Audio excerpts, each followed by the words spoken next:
दिल्ली विधानसभा चुनाव के लिए स्टेज सेट है। तारीखों का इंतजार था, जिसका ऐलान आज चुनाव आयोग ने कर दिया। चुनाव की तारीखों का ऐलान होने से पहले ही दिल्ली में गजब का घमासान मचा हुआ है। कोई किसी के खिलाफ पोस्टर जारी कर रहा है, कोई एआई का इस्तेमाल करके ऐसे वीडियो बना रहा है जो भयंकर वायरल हो रहे हैं, तो कोई अपने बयानों से आग लगाए हुए। दिल्ली में चुनाव के सारे रंग दिख रहे हैं। दिल्ली का चुनाव आम आदमी पार्टी वर्सेस बीजेपी कांग्रेस हो गया है। आम आदमी party versus BJP versus Congress, और इसमें अभी तक आम आदमी पार्टी को बढ़त दिख रही है, चाहे चुनावी तैयारियों की बात हो या फिर प्रचार की या फिर सोशल मीडिया पर आउटरीच की। आम आदमी पार्टी सबसे आगे नजर आ रही है।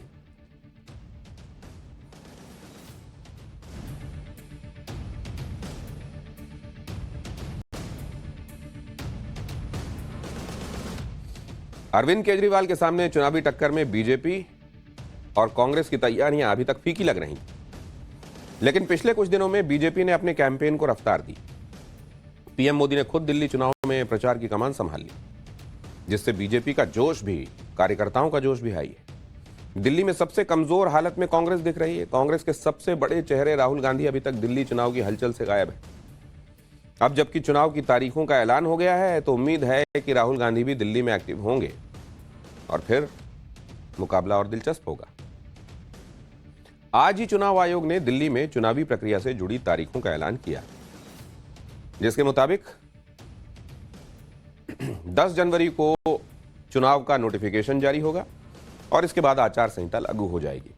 उम्मीदवार 17 जनवरी तक नामांकन दाखिल कर सकेंगे। नामांकन वापसी की आखिरी तारीख 20 जनवरी है। 5 फरवरी को दिल्ली की जनता मतदान करेगी और 8 फरवरी को दिल्ली चुनाव के नतीजे आ जाएंगे। यानी अब दिल्ली में चुनावी पिक्चर पूरी तरह क्लियर हो गई है। पार्टियों के सामने तारीख आ गई है, डेडलाइन सेट हो गई है और इसी के साथ दिल्ली चुनाव टॉप स्पीड में पहुंच गया है। आपको दिल्ली विधानसभा चुनाव से जुड़े सारे अपडेट्स आगे दूंगा, लेकिन पहले एक ट्रेलर दिखाता हूं कि दिल्ली में किस तरह से राजनीतिक घमासान मचा हुआ है।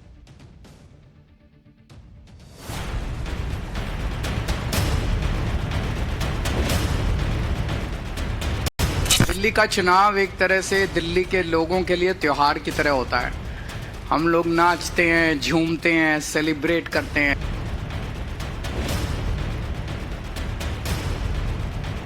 सही तरीके से ना चोर को ही पता चलता है कि पुलिस कब आने वाली है, किस गली से आने वाली है, कहां से आने वाली है। भाजपा की सरकार इस बार बनने जा रही है। हमारी तैयारी बूथ पर बहुत ज़्यादा मजबूत है।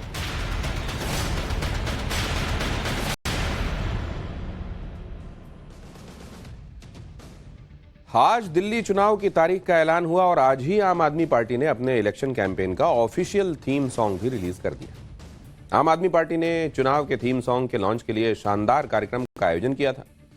केजरीवाल, सीएम आतिशी, मनीष सिसोदिया, संजय सिंह, गोपाल राय, सौरभ भारद्वाज इस कार्यक्रम में शामिल हुए। आम आदमी पार्टी का थीम सॉन्ग है फिर लाएंगे केजरीवाल। इस गाने पर बच्चों ने शानदार डांस भी किया। कैंपेन सॉन्ग का आम आदमी पार्टी को 2015 में फायदा हुआ था। 2020 में भी आम आदमी पार्टी का कैंपेन सॉन्ग 5 साल बेमिसाल लगे रहो केजरीवाल खूब वायरल हुआ था और इस बार भी केजरीवाल को उम्मीद है कि कैंपेन सॉन्ग का फायदा आम आदमी पार्टी को मिलेगा। सुनिए केजरीवाल ने क्या कहा। आज आम आदमी पार्टी का तीसरा गाना, एक गाना 2015 में आया था, एक गाना 2020 में आया था और एक आज गाना 2025 में लॉन्च हो रहा है। आज गाना हम इसे दिल्ली के लोगों को, देश के लोगों को समर्पित करते हैं। इसे खूब प्रचार कीजिए, इस पे डांस कीजिए, शादियों में, बर्थडे में इसको खूब बजाइए। अरविंद केजरीवाल ने आम आदमी पार्टी का कैंपेन सॉन्ग लॉन्च किया तो उधर बीजेपी नेता प्रवेश वर्मा ने धमाकेदार घोषणा कर दी। प्रवेश वर्मा नई दिल्ली सीट से बीजेपी कैंडिडेट हैं और उम्मीदवार बनने के बाद से ही लगातार चर्चा में हैं। प्रवेश वर्मा पर महिलाओं को पैसे बांटने का आरोप भी लग चुका है। हालांकि प्रवेश वर्मा ने कहा था कि किसी की मदद करना गुनाह नहीं है। अब इलेक्शन डेट जारी होने के बाद प्रवेश वर्मा ने आम आदमी पार्टी के काउंटर के लिए बड़ा ऐलान कर दिया। प्रवेश वर्मा ने कहा कि वो अपना दूसरा वादा पूरा करने जा रहे हैं और हर घर नौकरी का संकल्प ले रहे हैं। प्रवेश वर्मा ने हर घर नौकरी का ऐलान किया है और इसके लिए 8 जनवरी से रजिस्ट्रेशन शुरू होगा। 15 लोकेशन पर लोग रजिस्ट्रेशन करा सकते हैं। इसमें भारत की 50 से ज्यादा कंपनियां पहुंचेंगी। 15 जनवरी को रोजगार मेले का आयोजन होगा। सुबह 10 बजे से लोगों का इंटरव्यू लिया जाएगा। इंटरव्यू के बाद जिन लोगों का सिलेक्शन होगा उन सभी को नौकरियां मिलेंगी। इस योजना के दम पर ही प्रवेश वर्मा दावा कर रहे हैं कि दिल्ली में इस बार बीजेपी की सरकार बनेगी। सुनिए प्रवेश वर्मा को और फिर बताऊंगा दिल्ली की सबसे हॉट सीट पर कैसे मुकाबला दिलचस्प हो गया। ये एक तो खुद ही तो डर गए हैं क्योंकि इनको लग रहा है कि दिल्ली में इस बार इनकी सरकार नहीं बन रही है और एक बार इनकी सरकार नहीं बनेगी तो इनका सारा झूठ हमारी जनता के सामने आ जाएगा। जब देश में लॉकडाउन था, जब सारे लोग दवाई मांगते थे, इन्होंने शराब के ठेके खोले, तो अभी इनको अपनी ज़मीन खिसकती हुई नज़र आ रही है और अगले महीने तक इंतज़ार कीजिए, दिल्ली में भारतीय जनता पार्टी की सरकार बनेगी। प्रवेश वर्मा नई दिल्ली सीट से चुनाव लड़ रहे हैं जहां से अरविंद केजरीवाल विधायक हैं और इस बार भी नई दिल्ली से ही चुनाव लड़ेंगे। नई दिल्ली विधानसभा सीट पूरे चुनाव में सबसे हॉट सीट बन गई है और इसी सीट पर वोटर लिस्ट से नाम काटने और जोड़ने के आरोप लग रहे हैं। आप देखिए कि कैसे नई दिल्ली सीट पर चुनाव बेहद रोमांचक हो गए। नई दिल्ली सीट पर त्रिकोणीय मुकाबला है। अरविंद केजरीवाल वर्सेस प्रवेश वर्मा वर्सेस संदीप दीक्षित। प्रवेश वर्मा दावा कर रहे हैं कि वो केजरीवाल को हरा देंगे। संदीप दीक्षित ने भी केजरीवाल के खिलाफ मोर्चा खोला हुआ है। आम आदमी पार्टी वोटर लिस्ट में गड़बड़ियों का आरोप लगा रही है। केजरीवाल के खिलाफ साजिश का आरोप लगा रही है। यहां नई दिल्ली सीट से केजरीवाल बड़े आराम से चुनाव जीतते रहे हैं और इसी सीट से केजरीवाल ने शीला दीक्षित को भी चुनाव में हराया था। लेकिन इस बार मुकाबला टाइट है। आम आदमी पार्टी कोई भी कसर नहीं छोड़ना चाहती। सुनिए आम आदमी पार्टी नेता मनीष सिसोदिया क्या कह रहे हैं।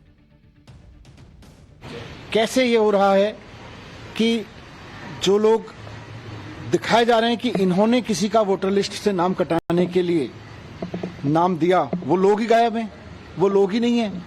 फर्जी एप्लीकेंट्स वोट कटवाने के लिए फर्जी एप्लीकेंट्स के नाम का इस्तेमाल किया जा रहा है। कैसे हो रहा है? और अगर कोई कर रहा है तो उसके खिलाफ चुनाव आयोग क्या कार्रवाई कर रहा है, इसको भी पारदर्शी बता देते। लेकिन दिल्ली में चुनावी डेट आने के साथ जो सियासी बवाल बढ़ गया है, उसके बीच आज चुनाव आयोग ने ईवीएम विरोधियों की भी तगड़ी क्लास लगा दी। चुनाव आयोग ने आज एक एक करके उन सारे मुद्दों पर जवाब दिया जिन मुद्दों को लेकर अगर इंडी गठबंधन और उनका इकोसिस्टम रोना रोता है तो जवाब भी मिलना था। जैसे एक मुद्दा वोटर लिस्ट में गड़बड़ी करने के आरोप। यह बात हरियाणा से लेकर महाराष्ट्र और अब दिल्ली तक हो रही है। जैसे ये महाराष्ट्र को लेकर कहा गया था कि 72 लाख वोटर जोड़ दिए गए और इसी से हेराफेरी हुई, इसी तरह के कुछ आरोप दिल्ली में वोटर लिस्ट को लेकर भी लगाए गए। लेकिन मुख्य चुनाव आयुक्त राजीव कुमार ने बताया कि वोटर लिस्ट से नाम कटवाना और जोड़ना एक पारदर्शी प्रक्रिया है जिसके बारे में सभी पार्टियों को पता रहता है और इस तरह से नाम कटवाना या जुड़वाना संभव नहीं है। सुनिए चुनाव आयुक्त। जब भी इलेक्टोरल रोल बनता है, रेगुलर मीटिंग्स होती हैं, फॉर्म 6 के बिना हो नहीं सकता। बीएलए हर पार्टी को अपॉइंट करने का अधिकार है। जो भी क्लेम्स एंड ऑब्जेक्शंस आते हैं वो हाथ की हाथ हर पॉलिटिकल पार्टी के साथ में शेयर किए जाते हैं। वेबसाइट पे ड्राफ्ट डाला जाता है। पोलिंग स्टेशन के रेशनलाइजेशन में कंसल्ट किया जाता है। कोई डिलीशन हो ही नहीं सकता जब तक उसके पीछे फॉर्म 7 ना हो। यहां तक कि अगर किसी की डेथ हो गई है, उसका भी डेथ सर्टिफिकेट हम अपने रिकॉर्ड में लगा के बीएलओ के माध्यम से रखते हैं। दिल्ली चुनाव में अभी तक तो ईवीएम पर सवाल नहीं उठे हैं क्योंकि दिल्ली में आम आदमी पार्टी लगातार जीतती आ रही है। ऐसे में विपक्ष ईवीएम को मुद्दा भी नहीं बना पा रहा है। हालांकि जो भी सवाल उठ रहे हैं उन सभी पर आज चुनाव आयोग ने जवाब दिया। वोटर लिस्ट पर चुनाव आयोग ने कहा कि हर साल अक्टूबर में लिस्ट का वेरिफिकेशन किया जाता है। सभी राजनीतिक दलों को वोटर लिस्ट दी जाती है। नए वोटर बनाने की प्रक्रिया पार्टियों को बताई जाती है। बिना वेरिफिकेशन किसी का नाम हटाया नहीं जा सकता। कहीं 2% से ज्यादा नाम कटते हैं तो व्यक्तिगत वेरिफिकेशन होता है। फिर भी नाम कट जाए तो अक्टूबर तक शिकायत की जा सकती है। और इसके अलावा पोलिंग स्टेशन के अंदर और बाहर के सीसीटीवी फुटेज से जुड़े नियमों को लेकर भी आरोप लग रहे हैं। कांग्रेस ने आरोप लगाया कि अब कैंडिडेट को पोलिंग स्टेशन की सीसीटीवी फुटेज नहीं मिल पाएगी और इससे ट्रांसपेरेंसी खत्म हो जाएगी। इस पर चुनाव आयोग ने कहा कि सीसीटीवी फुटेज से जुड़े नियम इसलिए बदले गए ताकि वोटर की पहचान और गोपनीयता बरकरार रहे। सीसीटीवी फुटेज से वोट डालने वाले की पूरी पहचान जाहिर हो जाती है। देश भर में कुल 10.5 लाख पोलिंग स्टेशन हैं जहां दिन भर में 10 घंटे के आसपास मतदान होता है और इससे कुल 1 करोड़ घंटे का सीसीटीवी फुटेज बनेगा। अगर रोजाना 8 घंटे भी कोई फुटेज देखे तो पूरी फुटेज देखने में 3600 साल लग जाएंगे। चुनाव आयोग ने सवाल किया कि आखिर सीसीटीवी फुटेज किस लिए चाहिए। इलेक्शन कमीशन के पास इस बात का उदाहरण है कि इस डेटा का प्रयोग एआई और मशीन लर्निंग के जरिए गलत नैरेटिव बनाने में भी हो सकता है और ऐसे में फैक्ट चेकर्स भी नहीं बता पाएंगे कि कौन सा असली वीडियो है और कौन सा इंजीनियर्ड। अब हर चुनाव से पहले और चुनाव के बाद चुनाव आयोग विपक्ष के हर आरोप का पॉइंट वाइज जवाब दे रहा है। पिछले कुछ चुनाव से राजनीतिक पार्टियां एक और आरोप लगा रही हैं। कहा जा रहा है कि वोटिंग खत्म होने के बाद वोटिंग परसेंटेज अचानक बढ़ जाता है। इस पर चुनाव आयोग ने जवाब दिया और कहा कि इस तरह के आरोप गलत हैं कि अचानक वोट का परसेंटेज बढ़ जाता है। वोटिंग परसेंटेज इसलिए बढ़ता है क्योंकि देर रात और सुबह वोटिंग का डेटा आता रहता है।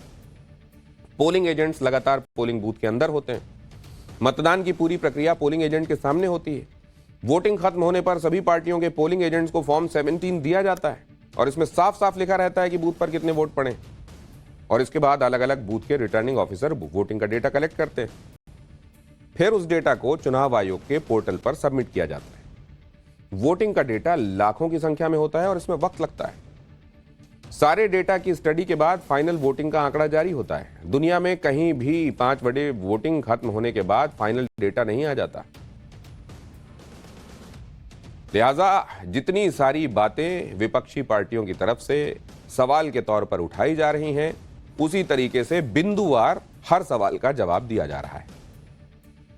और अब पाठशाला में अगली क्लास